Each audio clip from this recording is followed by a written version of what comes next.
Hello, I'm Peter Newman, and in this week's AHRI Insight we're talking about trifluralin resistance.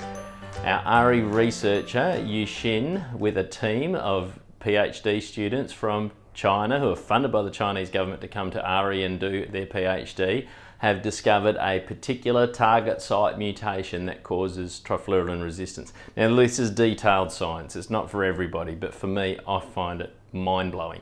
So let's take a look at it. First we've got to understand how trifluralin works.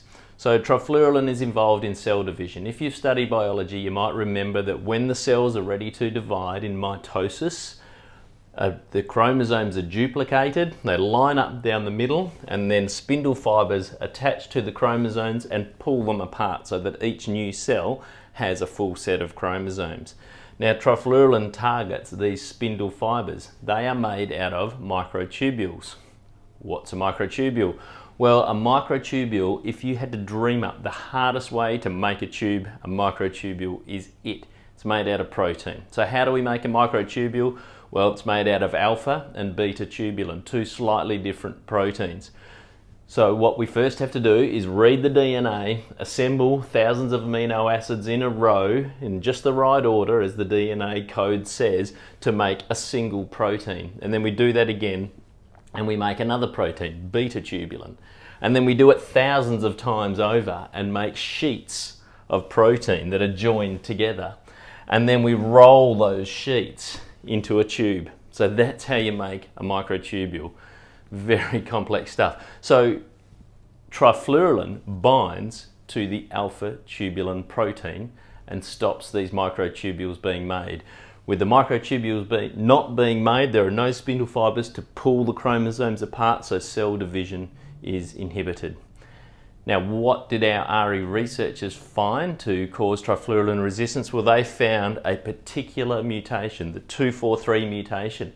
So that means when the alpha tubulin protein was being assembled, according to the DNA code, there was a mistake on the DNA code, and the 243rd amino acid in the chain is the wrong one. That's why we call it the 243 mutation. Of thousands of amino acids in a chain, one is wrong, that changes the protein shape a tiny bit, and then trifluralin can no longer bind. How do they know this with certainty? Well, what they did is they took some ryegrass that was known to be trifluralin resistant, found the 243 mutation, but they weren't sure if that was what was causing all of the resistance or was there something else at play. So they take just that mutation out of the ryegrass and put it into rice calli. Rice calli is rice tissue culture that's a bit like stem cells that can differentiate into any sort of tissue. So they grow this rice tissue culture. We have rice tissue culture with the mutation and then normal rice tissue culture, normal calli. Then treat it with trifluralin. Where the 243 mutation existed, the calli could grow in the presence of trifluralin, therefore it's resistant. Therefore we know with absolute certainty that that single mutation is what can cause trifluralin resistance. We also know from some other research that there is some metabolic trifluralin resistance. We'll report on that later.